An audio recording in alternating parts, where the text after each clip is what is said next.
สบายดีท่านผู้ชมที่หักแพงนำท่านผู้ชมมาติดตามข่าวกีฬาสโมสร WIG นาคาส่งนักกีฬารุ่นอายุบ่เกิน11ปีสุดคว้าแชมป์วันชาติจีนปีผ่านมาเดินทางไปร่วมแข่งขันรายการดังกล่าวเพื่อป้องกันแชมป์พร้อมกับนำหุ้นสืบทอดอายุบ่เกิน9ปีเดินทางไปร่วมแข่งขันไล่ล่าแชมป์ใหม่ในการแข่งขันครั้งนี้ตอนเช้าวันที่30กันยายน2025ผ่านมาที่สนามบินสกลวัดไตเต็มไปด้วยบรรยากาศคึกคืนที่มีบรรดาพ่อแม่ผู้ปกครองแฟนบาลและมวลชนมาร่วมส่งกำลังใจให้กับคณะนักกีฬาพญานาคน้อย WIG นาคาจากลาวทั้งรุ่นอายุบ่เกิน11ปีและบ่เกิน9ปีที่เดินทางไปประเทศจีนเพื่อเข้าร่วมแข่งขันเตะบอลเยาวชนระดับนานาชาติสิงขันวันชาติจีนที่จะแข่งขันระหว่างวันที่2 ถึงวันที่7 ตุลาคม 2025นี้สำหรับคณะนักกีฬาสุดนี้แม้นเคยไปสร้างประวัติศาสตร์คว้าแชมป์มาแล้วในการแข่งขันปีผ่านมาโดยสปอร์ตยู11ปีซึ่งนำทัพโดยกองหน้าฟอร์มเด่นอนุสักษ์วิไลกุลหรือน้องเบลเกตที่นำพาทีมสร้างประวัติศาสตร์หน้าใหม่ให้กับวงการบันเตะเยาวชนลาวโดยการคว้าขันระดับใหญ่ที่ประเทศจีนสร้างชื่อเสียงให้กับประเทศลาวครั้งนี้แม้นได้ถูกเชิญเข้าร่วมเพื่อไปป้องกันแชมป์ซึ่งท่านเบงไซวิไลกุลประธานสโมสร WIG นาคาหัวหน้าคณะนำพาทีมชุดนี้ได้ให้สัมภาษณ์ว่าการนำพานักกีฬาไปแข่งขันเพื่อไปป้องกันแชมป์ซึ่งเป็นสิ่งที่ท้าทายอีกระดับหนึ่งเนื่องจากว่าการป้องกันแชมป์ทั้งฝ่ายผู้จัดการแข่งขันได้กระเกี่ยมทีมที่แข่งกันเพื่อลงแข่งขันกับทีมจากลาวเนื่องจากเป็นทีมแชมป์เก่าที่สร้างประวัติศาสตร์คว้าแชมป์แบบโมมิเสียในการแข่งขันปีผ่านมาอย่างใดก็ตามทางสโมสรแม้มีการแก้เกมความพร้อมเต็มที่ที่จะไปป้องกันแชมป์ไม่ได้เพื่อนำเอาชื่อเสียงและเกียรติยศมาสู่สโมสรก็คือประเทศชาติอีกครั้งงานนี้ปีกายเขาได้เป็นแชมป์เป็นงานวันศาสตร์ของจีนเป็นงานใหญ่งานสำคัญเดี๋ยวนี้นี่มันเขาต้องเฮ็ดให้มันได้เพราะว่าเขาเจ้าเตรียมใส่เฮาหมดละอันนี้มัน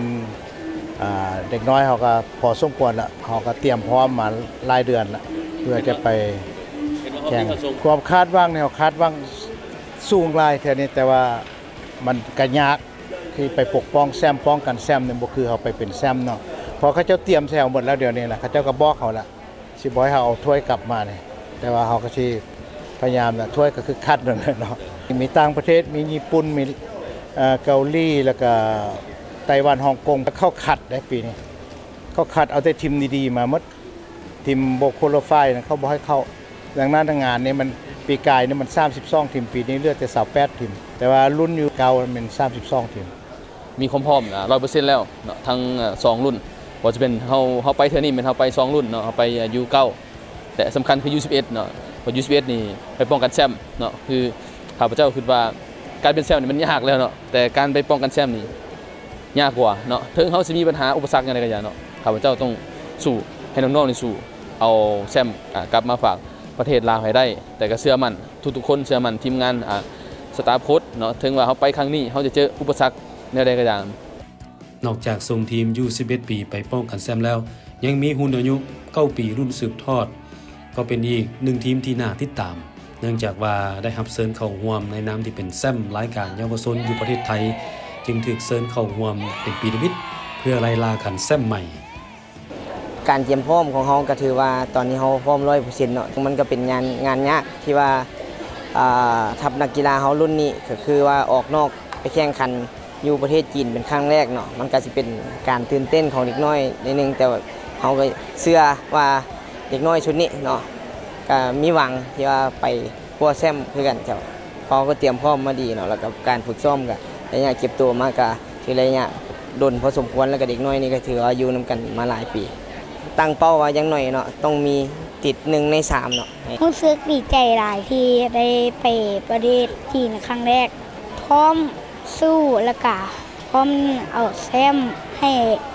ฝากประเทศเราให้ได้ฝากถึงกองเชียร์